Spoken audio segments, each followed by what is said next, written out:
السلام علیکم ورحمۃ اللہ وبرکاتہ۔ میں نے جماعت نہم کی اردو کی کتاب کے سب سے پہلے سبق نظم حمد کی پڑھائی کی ہے۔ آج کی ویڈیو میں ہم دوسرا سبق نظم نعت شروع کریں گے۔ نظم حمد ایک ایسی نظم ہے جس میں اللہ کی تعریف بیان کی جاتی ہے، جبکہ نعت میں نبی کریم صلی اللہ علیہ وسلم کی تعریف بیان کی جاتی ہے۔ جہاں اللہ کا ذکر کیا جاتا ہے وہیں نبی کریم صلی اللہ علیہ وسلم کا ذکر بھی کیا جاتا ہے کہ آپ صلی اللہ علیہ وسلم کے ذکر کے بغیر اللہ کا ذکر نامکمل ہے۔ شامل نصاب کتاب کے دوسرے سبق نظم نعت کی پڑھائی شروع کرتے ہیں۔ سب سے پہلے تمام اشعار کی تشریح کریں گے۔ شعر نمبر 1 ملاحظہ فرمائیے۔ دل جس سے زندہ ہے وہ تمنا تم ہی تو ہو، ہم جس میں بس رہے ہیں وہ دنیا تم ہی تو ہو۔ مشکل الفاظ تمنا، خواہش، آرزو، یہاں اس سے مراد محبت ہے۔ بس رہے ہیں، آباد ہیں۔ حوالہ سخن دوسری بڑی ہیڈنگ حوالہ سخن کی ہے، ساتھ ساتھ میں آپ کو پیشکش سکھائی جا رہی ہے کہ لکھتے وقت آپ نے کس طرح کی پیشکش کو مد نظر رکھنا ہے۔ حوالہ سخن کا مطلب ہے جو شعر ہے اس کا حوالہ دیا جائے کہ یہ کس نظم سے لیا گیا اور نظم کے شاعر کون ہیں۔ نظم کا نام نعت ہے اور شاعر کا نام مولانا ظفر علی خان ہے۔ اس کے بعد ہم اس کا مفہوم لکھیں گے۔ آپ صلی اللہ علیہ وسلم کی محبت سے ہمارے دل زندہ ہیں، جس دنیا میں ہم آباد ہیں وہ آپ صلی اللہ علیہ وسلم کی وجہ سے ہے۔ مفہوم کا فائدہ یہ ہے کہ مفہوم لکھنے سے آپ کو شعر کی تفہیم ہو جاتی ہے اور آپ کے لیے تشریح کرنا آسان ہو جاتا ہے، اس لیے مفہوم لکھنا ضروری ہے۔ اس کے بعد تشریح کرتے ہیں۔ غزل کی حیت میں لکھے گئے نعت کے اس شعر میں شاعر مولانا ظفر علی خان نبی کریم صلی اللہ علیہ وسلم سے والہانہ محبت کا اظہار کرتا ہے۔ سب سے پہلے غزل کی حیت میں لکھا گیا ہے یہ شعر، یعنی شعر کی تعریف کرنی ہے شعری اصطلاحات کو مد نظر رکھتے ہوئے۔ کچھ شعری اصطلاحات ہوتی ہیں، یعنی جیسے فقرے میں، جملے میں اور شعر میں فرق ہوتا ہے، ایسے شعر کی کچھ اصطلاحات ہوتی ہیں، جیسے یعنی شعر کو ہم وزن بنایا جاتا ہے، اس میں قافیہ، ہم آواز الفاظ شامل کیے جاتے ہیں اور ردیف ہوتی ہے، یہ اس کی شرط ہیں۔ اگر اس میں قافیہ ہے، اس میں ردیف ہے، ہم وزن اور ہم آواز الفاظ ہیں، تبھی یہ شعر کہلاتا ہے، ورنہ تو یہ سادہ جملہ ہوگا۔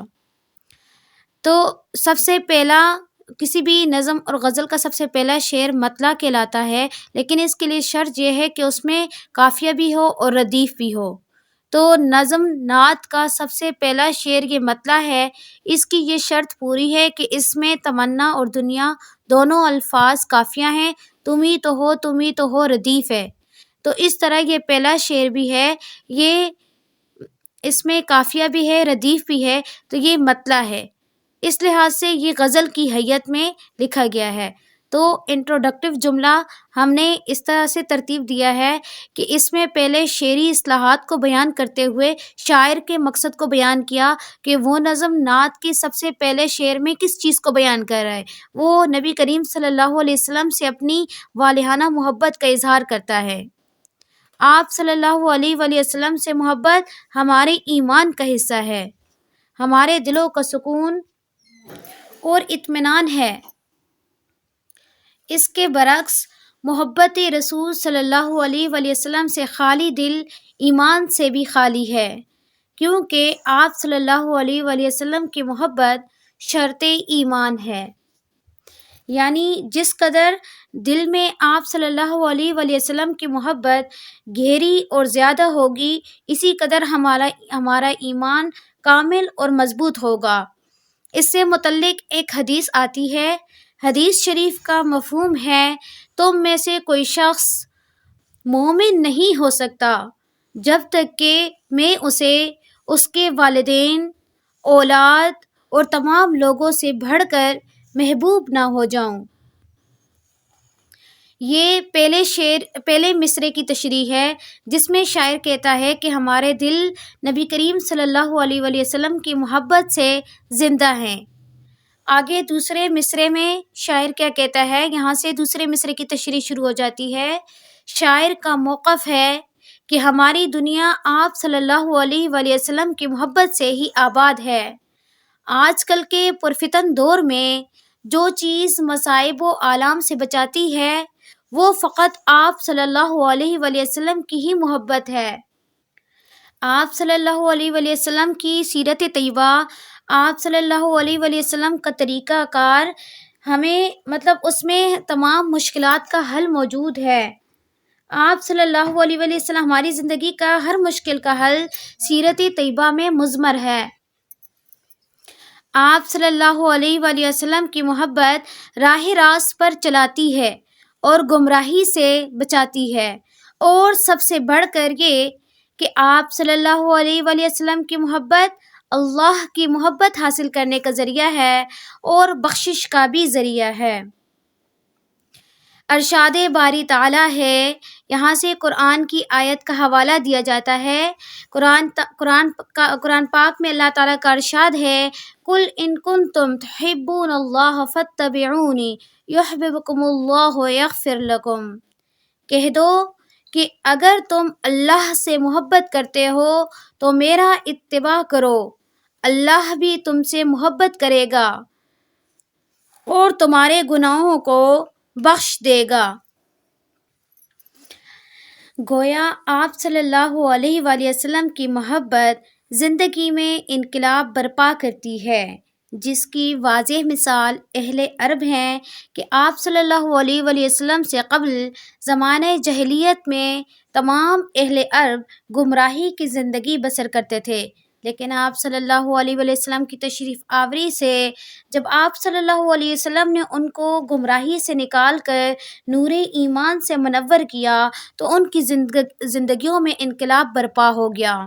یہ انقلاب آپ صلی اللہ علیہ وسلم کی برکت سے تھا، اور آپ صلی اللہ علیہ وآلہ وسلم کی محبت ہی دنیا اور آخرت میں فلاح و کامرانی کا سبب ہے۔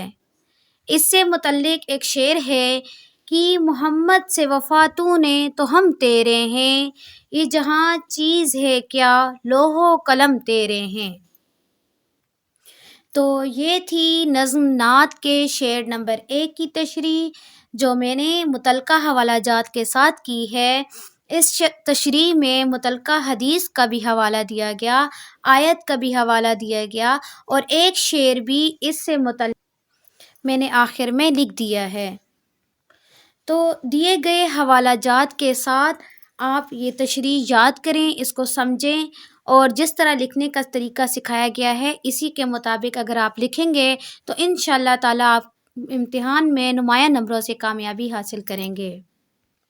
میں آپ کو انتہائی آسان الفاظ میں اور اپنے الفاظ میں تشریح کرنا سکھاؤں گی، اور تمام متعلقہ حوالہ جات کے ساتھ تشریح کرنا سکھاؤں گی۔ آپ خود بھی سیکھیں اور دوسرے بچوں کے ساتھ بھی یہ ویڈیو شیئر کریں تاکہ وہ اس سے بھی کماحقہ استفادہ حاصل کر سکیں۔ ویڈیو دیکھنے کے بعد اس کو لائک ضرور کریں اور چینل کو سبسکرائب کریں تاکہ ہر آنے والی نئی ویڈیو آپ تک بآسانی پہنچ سکے۔